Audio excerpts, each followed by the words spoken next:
Greetings, my friends. It's early in the morning, time to make some art. So I'd like to talk to you about principles of teaming in agility. Let me ask you this.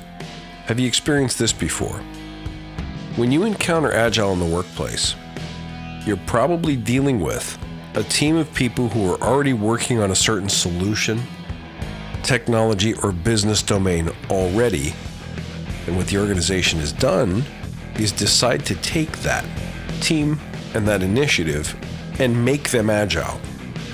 So you've created an agile team by grabbing a bunch of people by the scruff of the neck that were already working on this problem, for better or worse, chiefly because they're subject matter experts in that area, which is another way of saying they've been working on it already for a really long time. So here's the problem with that. They've already got some deeply entrenched ideas about what will and will not work. They may have some bitterness about previous failures. They may have some angst about change. There could be bruised egos because, maybe they're trying to improve this solution or this team's performance. And they've encountered some failures. And another thing that's probably true is that this group of people probably doesn't get to work on this solution or in this team all day, every day. They pop in and out of meetings, but they're probably working on 6 or 7 other things in their portfolio. Well, here's the thing. That's fundamentally the wrong way to build an agile team. The right way to build an agile team, if you want to know, is to grab a bunch of people who are philosophically aligned to agile. That is to say, get a group of people who are hell-bent on a better way of solving problems, that is to say, offering solutions to the business. So there will be some technical people in there. There will be some infrastructure people in there. There will be analysts, architects, subject matter experts. And in an ideal world, those people exist in a pool. That is to say, when an appropriate problem to solve comes up, you scramble a team of hopefully cross-functional people, and you put them together in a purpose-specific crew. They might be meeting each other for the first time, but they definitely don't work together on the day-to-day. Now, if there's specific technical knowledge or specific business domain knowledge that's required for the team, and it doesn't exist in that pool, now you need to go grab somebody. And yeah, the reality is that person may not be available 100% of the time, but at least you have a core team of people who are 100% committed to the cause. And your only real challenge is to get the time and commitment from the people who have the information that you need in order to deliver the solution effectively.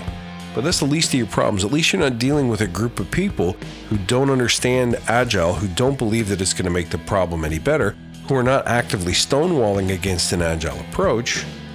And you're not dealing with a team of 8 people who are committed 10 to 20% of their day.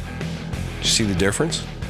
What you want to do is build a tribe within the organization of excellent operators, people who know how to run with agility, people who are highly cross-functional, not only from a business perspective, but from a technical one as well.